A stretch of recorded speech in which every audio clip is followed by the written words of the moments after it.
तो ये वक्त है 1991 का। पोलैंड के अंदर हम एना नामी एक बुरी औरत को देखते हैं। वो इस टाइम न्यूज देखने में मगन थी, लेकिन साथ ही उसका डॉग बाहर जाने के लिए उसे तंग कर रहा था। खुद से लेकर वो बाहर जाना नहीं चाहती थी, इसीलिए वो अपने घर का दरवाजा खोल देती है ताकि डॉग बाहर जा सके। लेकिन बाहर जाते ही हमने नोटिस किया कि वो डॉग ऐसे भूख रहा है जैसे उस पे किसी को देख रहा हो। ऐसे में एना उसे घर वापस लाई। उसकी चाल ढाल अब अजीब हो चुकी थी, जिसके चलते एना ने उसे गोद में उठा लिया और डोर नॉक करना तो वो भूल ही गई। जिसका फायदा उठाते हुए मास्क पहना हुआ एक आदमी उसके घर घुस आया, जिसे चुपके से घर के अंदर आता देखकर एना भी अलर्ट हो जाती है और उसे इलेक्ट्रिक गन से शॉक देकर बेहोश कर देती है। उसे जब होश आया तो उसने अपने आप को हथकड़ियों से बंधा पाया। वो अपने आप को छुड़वाने की कोशिश करता है, तड़पता है, लेकिन एना सब कुछ इग्नोर करते हुए पूछती है, बताओ मेरे घर क्या करने आए थे। जवाब में वो आदमी कहता है, मैं तुम्हें जानता हूँ, मैं तुमसे मिलने आया था। एना हंसती है और इसका नाम बताते हुए कहती है, मैं भी तुम्हें जानती हूँ। वो आदमी हैरान था कि एना को इसका नाम कैसे पता था, और एना उसे कहती है, तुम कितने बेवकूफ हो, चोरी करने के लिए कोई अपनी आइडेंटिटी साथ लेके आता है क्या। ये कहते ही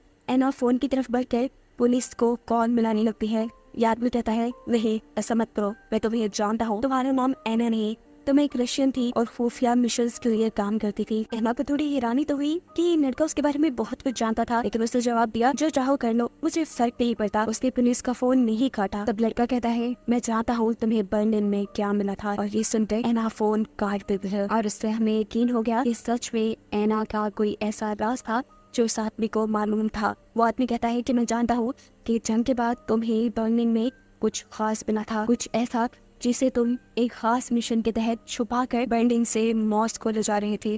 तुम्हारी ही टीम को ये सीक्रेट मिशन दिया गया था। उस मिशन को पूरा करते हुए तुम्हारी पूरी टीम में से सिर्फ तुम ही जिंदा बची। इतनी सारी चीजें अपने बारे में जानने के बाद वो इस लड़के से पूछती है, बताओ क्या चाहते हो तुम। वो लड़का कहता है, बस मुझे सच जानना है, मुझे ये जानना है कि तुम्हें क्या हिटलर को मरने के सबूत मिले थे, और अगर मिले थे तो तुमने ये बात पूरी दुनिया से क्यों छुपाई, क्यों तुमने हिटलर को सबसे छुपाया। इसकी ये बातें सुनने के बाद एना पागलों की तरह उसके लग जाती है। वो अपनी अलमारी में से एक छोटी सी डब्बी निकालती है, जिसे खोलकर वो इस लड़के के सामने बैठ गई। उसने थोक से इस डब्बे में मौजूद पाउडर आदमी के चेहरे पे उड़ा दिया, जिसे सुनते ही ये लड़का, ये आदमी पैरालाइज हो गया। वो लड़का पूछता है, तुमने मेरे साथ क्या किया। जवाब में ये कहती है, ये पूरी कहानी सुनने के लिए तुम्हारा ऐसा होना जरूरी था। जिसके बाद सीन्स पास्ट में शिफ्ट हो जाते हैं, यानी एना अब उस आदमी को अपनी कहानी सुनाना शुरू कर चुकी है। साल है 1945 का। वर्ल्ड वॉर 2 खत्म हो रही है, जिससे जर्मन्स बुरी तरह हार चुकी है। रशिया ये जंग जीत गया और इस जंग का जिम्मेदार यानी हिटलर किसी के हाथ में आया। जंग के इसी आखिरी वक्तों में हमें एना को दिखाया जाता है, जिसका असली नाम बुराना है। प्रेजेंट पे वो इस लड़की से कहती है, हाँ वो मैं ही थी जिसे उस खुफिया मिशन के लिए चुना गया था। इस मिशन में उन्हें एक ताबूत मिला था, जिसे छुपाकर उन्हें मॉस्को ले जाना था। उसकी टीम में एक कैप्टन, एक जर्नल और 2 सोल्जर और भी थे, लेकिन कोई भी नहीं जानता था कि इस ताबूत में क्या है। उन्हें इस ताबूत को खोलने तक दी जा सकती थी। ये मिशन क्योंकि इन्हें खुफिया रखना था, इसलिए ये लोग बाय रोड मॉस्को के लिए निकले थे। साथ ही इस सफर के दौरान उन्हें किसी से भी कांटेक्ट नहीं रखना था, और जिसके मुताबिक ये लोग मॉस्को के लिए निकल जाते हैं। सफर बहुत लंबा था, रात हो चुकी थी। आराम करने के लिए ये लोग रुकते हैं, लेकिन कुछ भी करने से पहले ये लोग एक गड्ढा खोदकर उस कॉफिन को छुपा देते हैं। इससे अगर उनके ऊपर दुश्मनों का हमला भी होता तो ये कॉफिन किसी के हाथ न लग पाए। सुबह होने पर ये लोग इस ताबूत को बाहर निकालते हैं और पोलैंड की तरफ बढ़ जाते हैं, लेकिन रास्ते में इनकी गाड़ी कीचड़ में फंस जाती है। इस गाड़ी को निकालने के चक्कर में ये सब गाड़ी से उतरकर गाड़ी को धक्का लगाने लग जाते हैं, और तभी इन्हें यहाँ पर एक लाश दिखाई देती है, जिसे ये लोग इग्नोर कर चुके थे।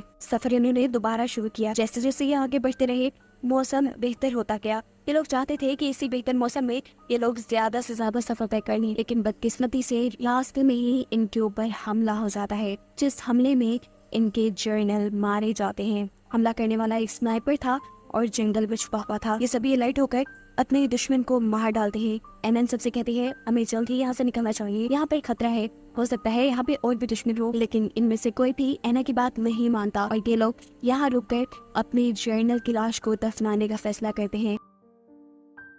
इसके बाद एनएन से कहती है, अब तो हमें चलना चाहिए, लेकिन कैप्टन ने फैसला किया कि वो पास के ही गांव में आज की रात गुजारेंगे। हालांकि ये गलत था, ऐसे उनका मिशन खराब हो सकता था, लेकिन किसी ने उसकी बात नहीं सुनी। इस वक्त दिखाया जाता है कि सच में कोई उनके ऊपर नजर रखे हुए था। फिलहाल के लिए तो है ना इन लोगों के साथ ही गई, लेकिन फिर थोड़ी ही दूर जाने पे उसे एहसास हुआ कि उस ताबूत को अकेले गाड़ी में छोड़ने से इनका मिशन खराब हो सकता है। इसलिए उसने वहाँ पे इस गाड़ी तक जाने का फैसला किया और बाकी सब लोग यहाँ एक क्लब में चले जाते हैं। क्लब में एक लड़की ने सर्व करती है और नशे में धुत ये लोग फिर इस लड़की से ही बदतमीजी करने लग जाते हैं। ये लड़की घबरा चुकी थी, अपनी जान बचाने के लिए वो यहाँ से भागने ही वाली थी, लेकिन कैप्टन उससे यहाँ से भागने का रास्ता रोक चुके थे। इससे पहले कि उस लड़की के साथ कुछ भी बुरा हो जाता, यहाँ पर दोबारा एना एंट्री कर देती है जो उस लड़की को बचाती है। वो लड़की यहाँ से वक्त रहते ही भाग गई, लेकिन अब उस लड़की के भागने के गुस्से में कैप्टन ने एना से ही बदतमीजी शुरू कर दी। एना की चीखें सुनते हुए एना को बचाने के लिए बाहर से एक आदमी आया, जिसने आते ही कैप्टन के ऊपर बंदूक तान दी। अपने कैप्टन को बचाने के लिए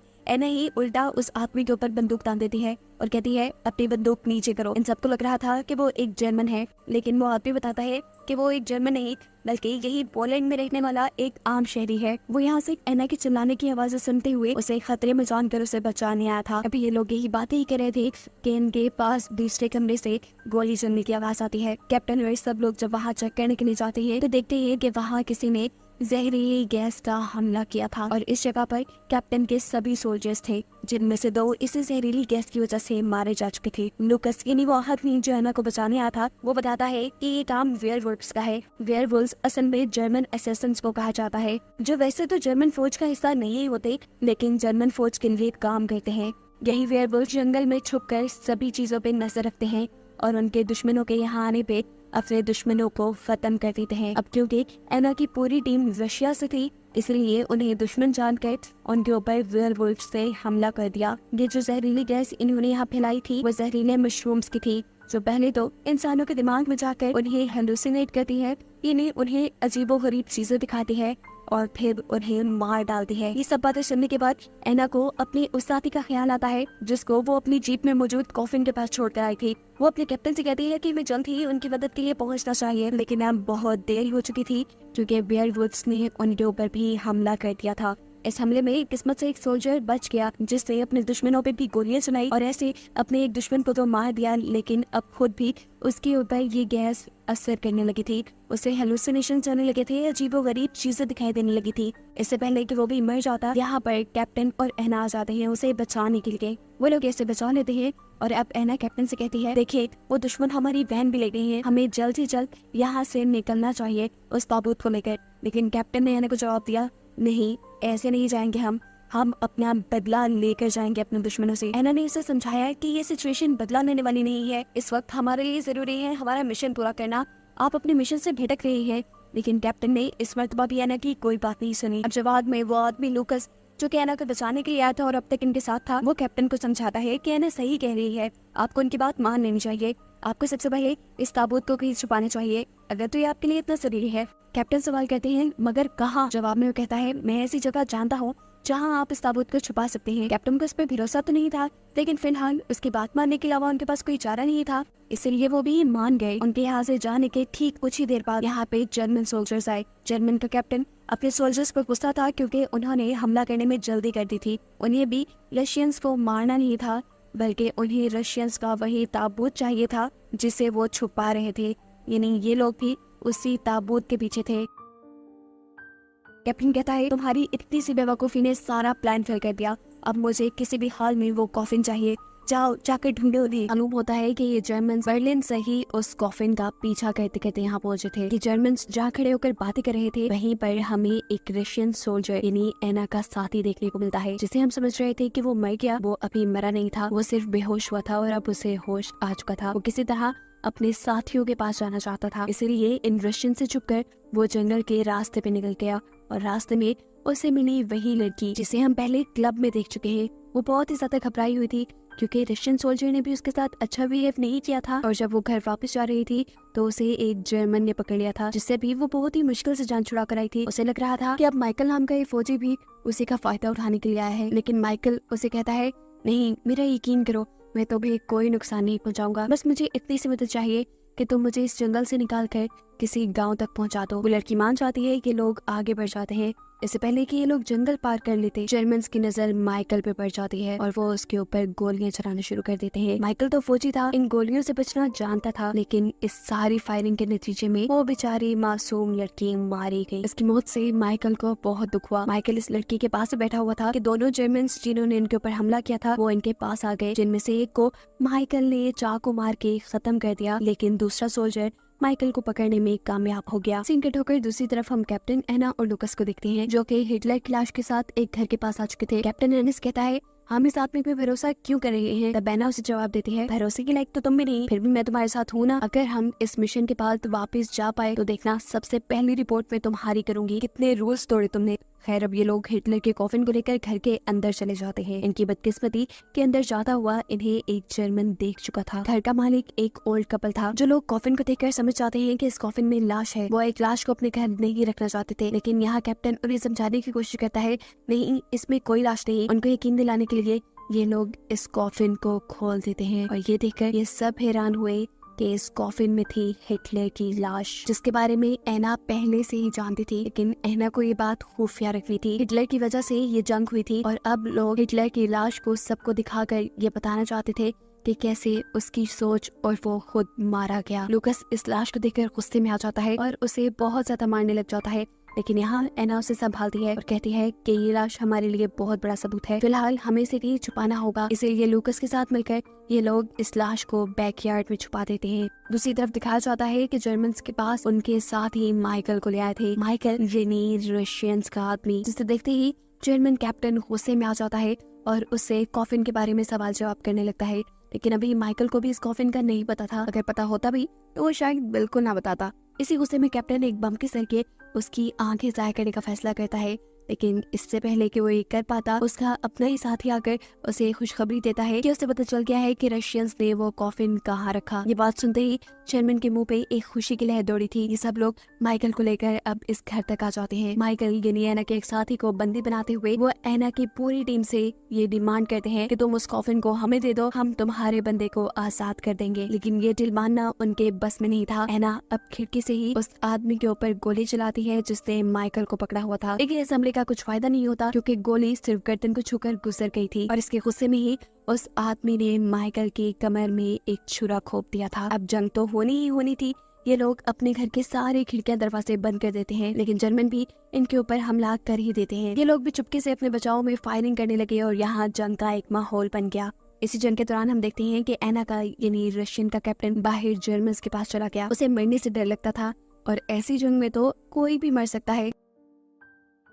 वो अब अपनी जान के बदले उस कॉफिन का सौदा करने वाला था, जिस कॉफिन को इन्हें बचाने का मिशन मिला था। एना भी ये बात समझ गई थी कि उस धोखेबाज कैप्टन ने यही काम किया होगा। अब उस लाश को बचाने के लिए वो धड़ाधड़ जर्मन्स को मारना शुरू कर देती है और उसका ये रिएक्शन देखकर जर्मन कैप्टन समझ जाता है कि ये आदमी सच बोल रहा है। एना का ही साथी माइकल, जिसे इन जर्मन्स ने बंदी बनाया हुआ था, वो भी किसी तरह अपने आप को छुड़वा कर यहाँ से निकल गया। उसने दूर खड़े एक जर्मन सोल्जर को मारा और उससे हथियार लेकर जहाँ जर्मन फौजी खड़े हुए थे वहाँ पे एक बम ब्लास्ट कर दिया। इस ब्लास्ट के अंदर जर्मन्स तो बच गए, लेकिन मर गया उनका अपना ही कैप्टन। माइकल को मारने के लिए भी जर्मन्स ने गोलियां चलाना शुरू कर दी, लेकिन सभी गोलियों से बचते हुए वो इस घर में आने में कामयाब हो ही गया।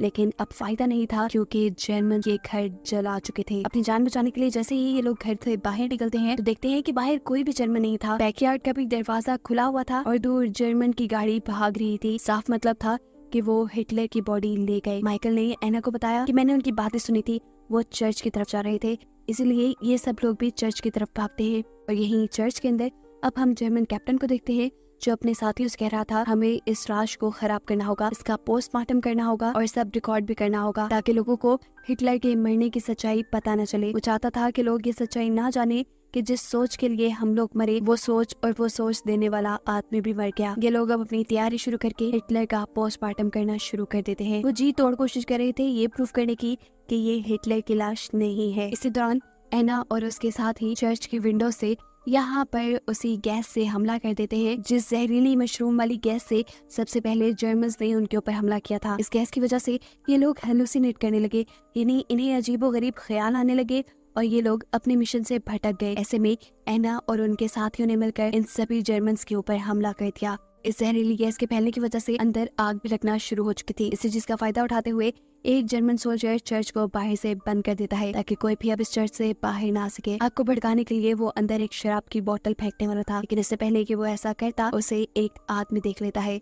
ये वही ओल्ड मैन था जिसके घर एना और लुकस रुके थे, जो ये हकीकत जानता था कि उस कॉफिन में हिटलर की लाश है। इसी आदमी के सोल्जर पे बंदूक चलाने की वजह से वो सोल्जर खुद ही जल जाता है। उस पे लगी हुई आग चर्च पे भी भड़क जाती है क्योंकि चर्च में पहले ही जहरीली गैसें थी। इस जलती हुई चर्च को देखकर एना बचकर वहाँ से बाहर निकलती है। बाहर निकलने से पहले उसने अपने साथियों को बचाने की कोशिश की, लेकिन वो नहीं बचा पाई। माइकल, जो उसका दूसरा साथी था, वो तब हिटलर की लाश को लेकर नीचे बेसमेंट में चला गया। उसने वो फुटेजेस भी बर्बाद कर दी जो जर्मन ने बनाई थी, और जर्मन कैप्टन ऊपर उससे मिन्नतें करता रह गया कि खोलो दरवाजा खोलो, लेकिन उसने दरवाजा नहीं खोला। देखते देखते आग भड़क गई और हिटलर की लाश के साथ साथ सब कुछ वहाँ खत्म हो गया। सभी जर्मन और रशियन सोल्जर्स वहाँ मारे गए और एक जिंदा बची तो वो बस एना थी। फिर कहानियां प्रेजेंट में आती है जहाँ बूढ़ी एना उस लड़के के सामने बैठी है। वो बताती है कि जब मैं रशिया वापस पहुंची तो मेरे अपने ही मुल्क वालों ने, जिन्होंने मुझे इस मिशन पे भेजा था, उन्होंने खुद मुझे कैद कर दिया। 6 साल बाद जब मैं वहाँ से निकली तो मुझे पोलैंड भेज दिया गया और पोलैंड में मिला मुझे मेरा पुराना दोस्त जो कि लूकस ही था। मेरी इतनी सारी मेहनत का कोई फायदा नहीं हुआ। मैं जो सच्चाई दुनिया के सामने लाना चाहती थी कि हिटलर मर गया,